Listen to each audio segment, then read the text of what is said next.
Good morning student. Today we will start BCom part first ABST paper first. अपना जो topic है वो royalty account का है और इस रॉयल्टी अकाउंट में हमने न्यूमेरिक क्वेश्चन स्टार्ट किए थे। आज अपना जो क्वेश्चन रहेगा वो क्वेश्चन नंबर 16 और इसमें हमें टेबल क्रिएट करनी है और अकाउंट मेंटेन करने हैं। तो फर्स्ट तो जो क्या होता है, जो टेबल है वो ही क्रिएट की जाती है और टेबल क्रिएट करने के बाद दोनों की बुक में एंट्रियाँ क्रिएट की जाती है। तो जैसे लेसी की बुक पे जब आप में एंट्री करते हो तो उसकी रिवर्स एंट्री होती है और लैंडलॉर्ड की बुक में होती है, और इसी प्रकार से अकाउंट भी लेसी की बुक में royalty account, short working account, landlord account आप जो क्रिएट करते हो उसके रिवर्स अकाउंट ही लैंडलॉर्ड की बुक में क्रिएट किए जाते हैं, रॉयल्टी अकाउंट और रॉयल्टी रिजर्व अकाउंट और लेसी का अकाउंट। तो इसका मतलब ये है कि मेन टेबल है, टेबल आपने क्रिएट सही की है तो इसके बाद कोई प्रॉब्लम नहीं रहती है। तो देखिए इस क्वेश्चन में अपने पास रॉयल्टी पेमेंट करनी है अपॉन 5 पर टन। रेंट के बारे में आपको उसने बताया कि रेंट है वो 5000 रहेगा। रेंट कितना रहेगा? 5000। एवरी ईयर 1000 इंक्रीज करना है। ठीक है, ये अपने क्वेश्चन में दिया है। तो जैसे फर्स्ट ईयर में 5000, फिर 6000, 7000, 8000, और उसने कहा है कि 8000 होने के बाद इसको स्टेबल कर देना, स्थिर कर देना है। ठीक है, उसके बाद 9000 नहीं करना, 8000 ही अपने को रखना है। इसके बाद रिक्रूटमेंट की जो कंडीशन है वो और बदल देते हैं। रिक्रूटमेंट की कंडीशन है 2 ईयर। नेक्स्ट ध्यान रखना है, नेक्स्ट 2 ईयर रिक्रूटमेंट की कंडीशन है। और ये इंक्रीज ट्रेंड का है। रेट क्या है? इंक्रीज ट्रेंड का है। 1000 से आपको क्या करना है? इंक्रीज करना है। 1000 से अपने को रेट को इंक्रीज करते हुए करता है। और रिक्रूटमेंट की कंडीशन नेक्स्ट 2 ईयर रहेगी। जो अपने को इसको ध्यान में रखिए, अपने को क्वेश्चन कंप्लीट करना है। और इसमें अपने को इसने एंट्रिया पूछी है, लेसी बुक में अपने को एंट्रिया पूछी है और लीज की ड्यूरेशन है वो 10 ईयर। लीज की ड्यूरेशन कितनी है? 10 ईयर। तो ये अपने को रॉयल्टी जो भी प्रोडक्शन होगा उसको 0.5 से मैं मल्टीप्लाई करूंगा। रेंट है वो 5000 फर्स्ट ईयर, फिर 6000, 7000, 8000 के बाद उसको स्थिर रखना है, 9000 नहीं करना है। और रिक्रूटमेंट की कंडीशन है नेक्स्ट 2 ईयर। ठीक है, जब भी आप उसको करोगे उसके नेक्स्ट 2 ईयर में आप रिक्रूट करोगे। ये कंडीशन अपने को दे रखी है। अब हम इसकी टेबल क्रिएट करते हैं।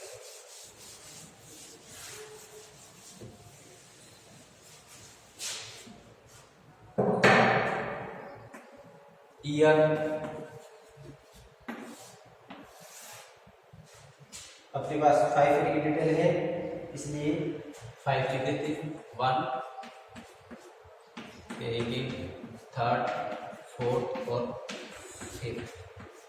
5 की डिटेल है। इसके बाद मिनिमम रैंक,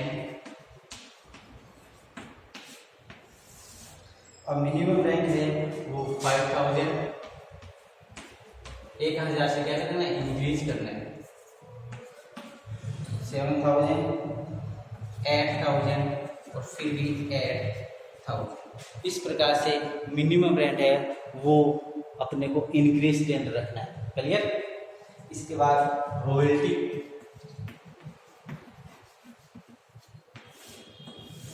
रॉयल्टी कैसे करनी है? Production into rate.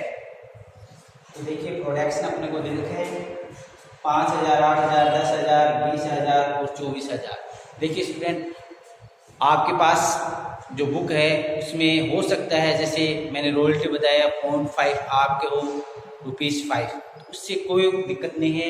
एक सुनने वाले है जैसे यहाँ 50,000 हो जाएंगे, 60,000। इस प्रकार से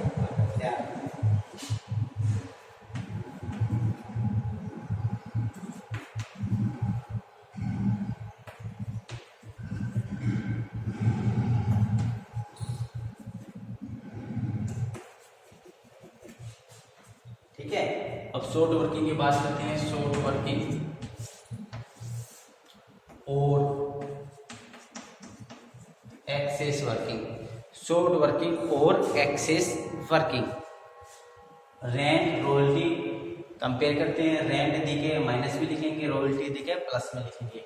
तो देखिए कंपेयर करते हैं रेंट रॉयल्टी से। तो ये माइनस में 2500, ये कंपेयर करते हैं माइनस के 2000, ये कंपेयर करते हैं माइनस के 2000, ये कंपेयर करते हैं प्लस के 2000, ये कंपेयर करते हैं प्लस के 4000। इस प्रकार से हमने शॉर्ट वर्किंग और एक्सेस वर्किंग की कैलकुलेशन की। रेंट और रॉयल्टी से कंपेयर करते हैं, रेंट अधिक है माइनस में लिखते हैं, रॉयल्टी अधिक है प्लस में लिखते हैं। वही बेस मानकर हमने ये काम कंप्लीट किया है शॉर्ट वर्किंग और एक्सेस वर्किंग का। इसके बाद नेक्स्ट कॉलम होता है शॉर्ट वर्किंग का मतलब स्टूडेंट क्या होता है, लॉस हुआ है और इसको रिकूपमेंट किया जाएगा। एक्सेस वर्किंग का होता है बेनिफिट है, ठीक है, और बेनिफिट का कोई रिकूपमेंट नहीं होता है, ठीक है। रिकूपमेंट का मतलब क्या है, आपको लॉस हुआ है लास्ट ईयर्स में और उनका उसका पेमेंट आप डिडक्ट करवा रहे हो लैंड लॉस, उसको बोलते हैं रिकूपमेंट करना, ठीक है। तो एक्सेस वर्किंग का अपन कुछ नहीं करते, ये देखो एक्सेस वर्किंग है, इसका अपन कुछ नहीं करना है। फिर यहाँ लिखेंगे शॉर्ट वर्किंग,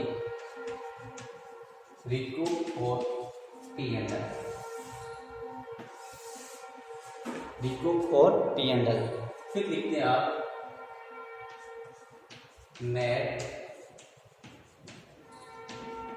पेमेंट और लास्ट में है balance of short working, balance of short working. ये अपने पास कुछ कॉलम है।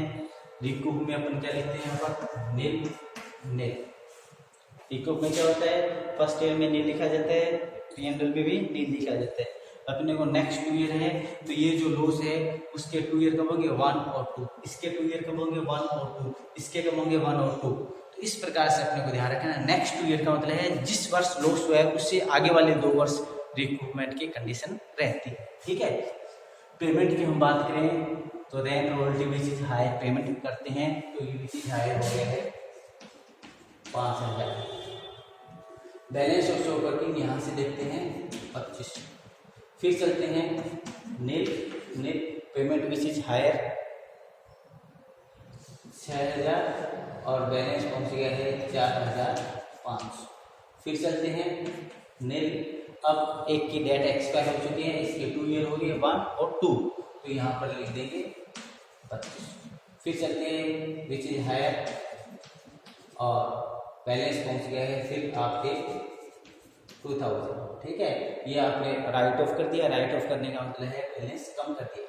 और रिकूप है, रिकूप कर लेते हैं 2000 और इसकी डेट एक्सपायर हुई है बट आपने रिकूप कर लिया, इसलिए यहाँ क्या लिख देंगे पेमेंट विच इज हायर, ठीक है, और 2000 डिडक्ट कर दिए हैं और यहाँ लिख देते हैं नेट, ठीक है। इस प्रकार से हमने यहाँ जो बैलेंस था वो यहाँ पर स्टूडेंट बैलेंस अपना था 4000, 2000 रिकूप कर लिया आपने और यहाँ बैलेंस रह गया 2000 का, 2000 यहाँ पर रिकूप कर लेते हैं, यहाँ लिखते हैं नील पेमेंट 10,000, 12,000 था, 2,000 लेस कर दिए और अब ये हो गया नेट, ठीक है। इस प्रकार से ये टेबल क्रिएट की है। फिर देख लीजिए आप, प्रॉब्लम है तो फिर देखिए आप, इसकी डेट एक्सपायर कब होगी 1 और 2, इसकी कब होगी 1 और 2, इसकी कब होगी 1 और 2। तो ये देखिए इसके रिकूप नहीं कर पाए आप, दोनों में 2 वर्ष कंप्लीट हो गए, इसलिए P&L में ट्रांसफर कर दिया, क्लियर। इसके 2 वर्ष कब होंगे 1 और 2, बट आप इसके कब होंगे 1 और 2, यहाँ तो रिकूप नहीं कर पाए बट यहाँ पर आपके प्लस में था इसलिए आपने रिकूप कर लिया। इसका मतलब इसको P&L में ट्रांसफर करने की रिक्वायरमेंट नहीं है, रिकूप हो चुका है, ये रिकूप आपने किया है, यहाँ पर लिख दिया नेट।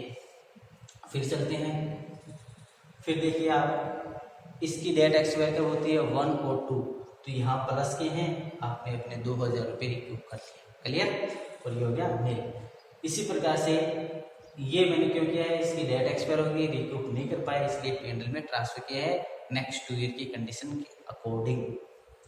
अब बात करते हैं पेमेंट की। फर्स्ट ईयर पेमेंट किया है which is higher 5000, second year payment किया है which is higher 6000, third year payment किया है विच इज हायर 7000, ठीक है, और फोर्थ ईयर में पेमेंट किया है विच इज हायर। अब देखो फोर्थ ईयर में मैंने वहाँ लिखे 8000, बट यहाँ आप ऑब्वियसली यहाँ पे 10,000 लिखने हैं, बिल्कुल 10,000 ही अधिक, बट आप क्या करोगे इसमें से 2,000 लेस करोगे तो 8,000। क्लियर। रिकूप का मतलब ही क्या होता है, आपका पेमेंट डिडक्ट कर दिया जाएगा, कम कर दिया जाएगा, लेस कर दिया जाएगा। तो विच इज हायर क्या है 10,000, 10,000 में से 2,000 रिकूप के लेस कर दिए हैं, 8,000 है। समझ में आ गया ना। फिर विच इज हायर 12,000, 12,000 में से 2,000 रिकूप किए हैं, 2,000 कम कर देते हैं, 10,000 रुपये आपको नेट पेमेंट देना है। अब बैलेंस ऑफ शॉर्ट वर्किंग देखिए, फर्स्ट ईयर का बैलेंस 2500 यहाँ से देख के लिखा है, सेकंड ईयर का 4,500 पैसे हैं, 2500 वो 2,000 ये 4,500 हैं। फिर करते हैं थर्ड ईयर में बैलेंस 4,500 में से 2500 लेस कर दीजिए 2,000, और 2,000 और हुआ है 4,000। ठीक है, कहने का 2,000 ये है, 2,000 ये है, ये 2500 रुपये आपने क्या कर दिए राइट। चलिए इसके बाद फिर बैलेंस देखिए 4,000 था, 4,000 में से 2,000 रिकूप कर लिए और 2,000 पेमेंट में वो बैलेंस ऑफ शॉर्ट वर्किंग में रख लिए हैं, क्योंकि इसकी डेट एक्सपायर नहीं हुई।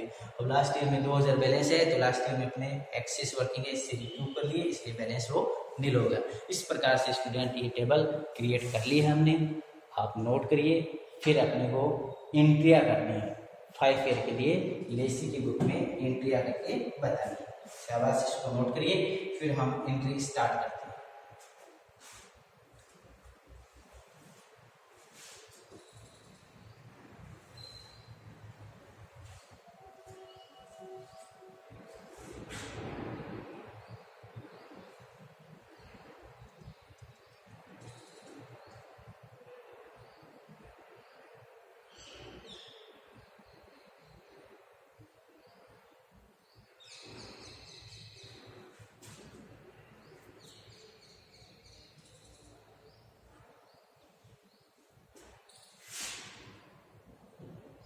यस, नोट कर लिया होगा आपने। अब हम इसकी एंट्री स्टार्ट करते हैं। देखिए मेन तो अपनी ये टेबल है, टेबल करने के बाद एंट्री बिल्कुल आसान है, आपने काफ़ी एंट्री की है। देखते हैं आपको कितना याद है, उसके अकॉर्डिंग हम स्टार्ट करते हैं।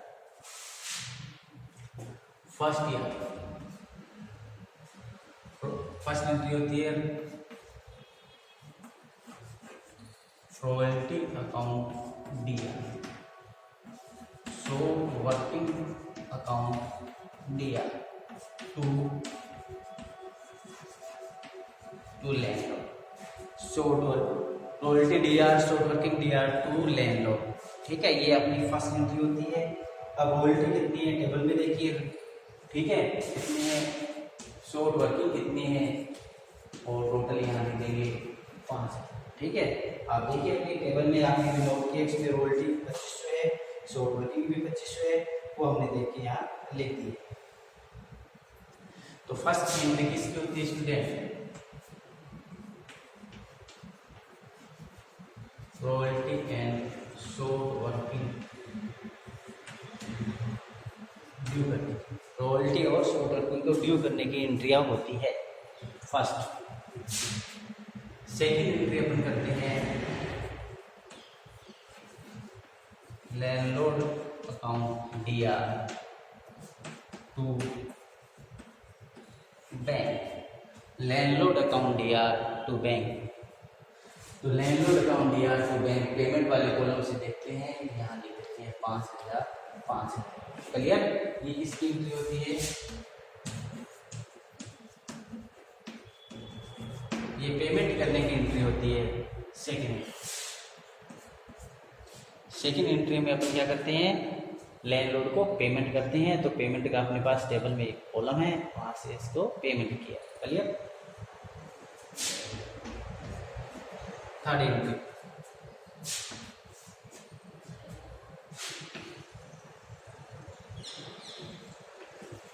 P&L account DR, P&L account DR to royalty, this one.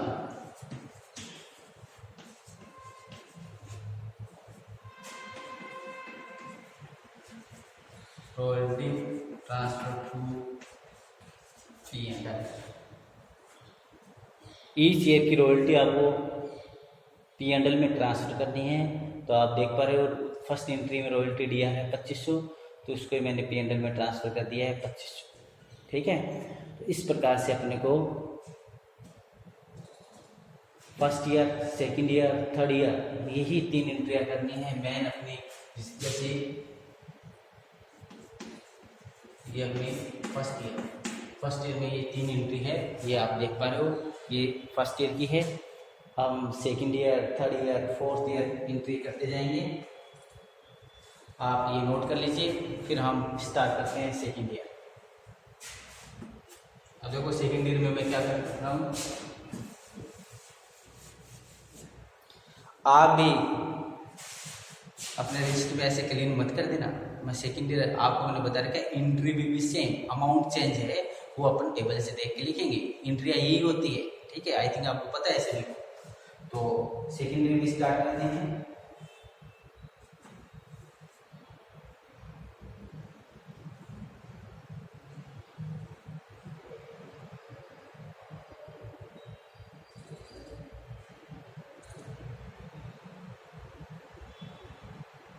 देखिए इसमें अपने को बोले ना कि प्रोविजन भी क्रिएट करना है, तो यहाँ पर एक एंट्री और लिख देना, P&L अकाउंट दिया, P&L अकाउंट दिया to provision for stock working. ठीक है, प्रोविजन के लिए बोले ना, तो इसके साथ एक एंट्री आप और ऐड कर दिया करो, P&L अकाउंट दिया to provision for stock working. कितने, यही 2500 जो शॉर्ट वर्किंग हुई ना, वही फर्स्ट ईयर में मैं बता रहा हूँ। फर्स्ट ईयर में आपको ना शॉर्ट वर्किंग के लिए प्रोविजन भी करिए, तो आपको एंट्री क्या है, एंट्री यही है लास्ट ईयर में, लास्ट एंट्री के साथ ही उसको ऐड करते हैं। P&L अकाउंट दिया to provision for short working. ठीक है, तो प्रोविजन फॉर शॉर्ट वर्किंग मतलब इस वर्ष कितनी शॉर्ट वर्किंग हुई है इसका प्रोविजन क्रिएट करते जाइए। तो P&L अकाउंट दिया to provision for short working, इसमें 2500 थी वो आप लिख देना। ठीक है, अब मैं स्टार्ट कर रहा हूँ सेकेंड ईयर। सेकेंड ईयर में अपने पास रॉयल्टी दिया, शॉर्ट वर्किंग दिया टू लैंडलॉर्ड, रॉयल्टी दिया, शॉर्ट वर्किंग दिया टू लैंडलॉर्ड। फिर पेमेंट कर देते हैं, लैंडलॉर्ड दिया टू बैंक, ये पेमेंट हो गया। फिर ट्रांसफर कर देते हैं, P&L अकाउंट दिया टू रॉयल्टी, इस वर्ष की रॉयल्टी। ठीक है, इस प्रकार से ये सेकंड ईयर में कंप्लीट हो चुका है।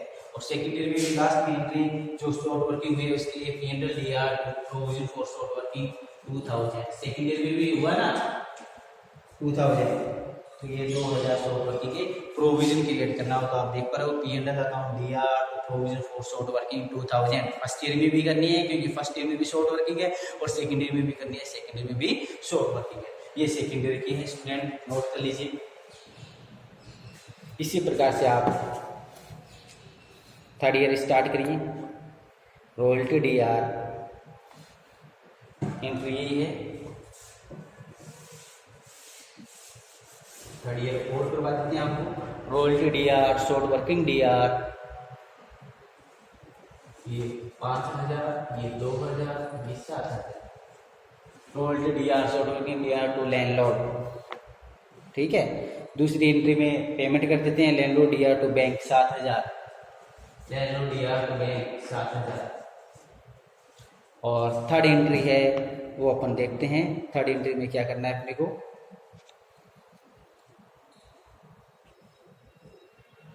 थर्ड में P&L DR टू रॉयल्टी, इस वर्ष का P&L DR to royalty 5000 current year का ट्रांसफर करना है, और उसके साथ ही प्रोविजन भी करना है। तो P&L DR to provision for short working 2500,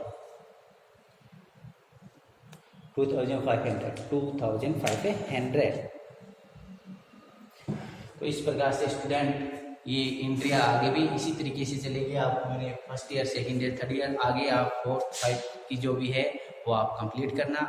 आपने को लैंडलॉर्ड की बुक में, LAC की बुक में एंट्रियाँ करनी है, और लैंडलॉर्ड की बुक में अकाउंट नहीं पूछे हैं अपने को, इसके ही बुक में अकाउंट भी है, वो भी आप कंप्लीट करना।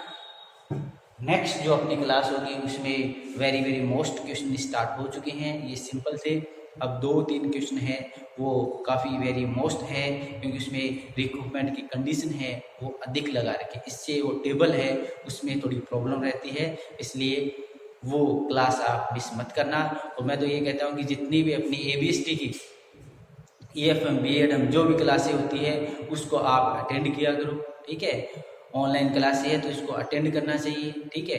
आप आज क्लास देखते हो, फिर 2 दिन नहीं देखते हो, फिर देखते हो, तो इससे क्या है, कंटिन्यू नहीं है ना, तो आपको समझ में नहीं आता है, ठीक है। फिर आप देखते हो, फिर कहते हो कि समझ में नहीं आया, तो कैसे समझ में आएगा? आप उसको कंटिन्यू देखिए उस टॉपिक को, तो आपके समझ में आएगा, ठीक है। तो जितना भी आपको मैंने करवाया है वो आप उसका रिवीजन करते रहिए, तो आपको समझ में आएगा। आप अपनी नोटबुक में उसको नोट करिए। ओनली देखने से काम नहीं चलेगा कि आप इस मोबाइल ले लिया हाथ में और देख रहे हो, आप उसको बाकायदा नोट करिए नोटबुक में, और जैसे अपन क्लास में पढ़ते ना वैसे ही आप उसको नोट करते जाइए, जिससे अपनी ये टॉपिक है ये कंप्लीट जितने भी है, जैसे सेक्शन यूनिट नंबर 3 में है ये, ठीक है। यूनिट 3 में रॉयल्टी का है, एक टॉपिक और है, तो ये मेन टॉपिक है जो सेक्शन C में आपको मिलेगा, ठीक है। तो इनको ध्यान रखना। थैंक्स।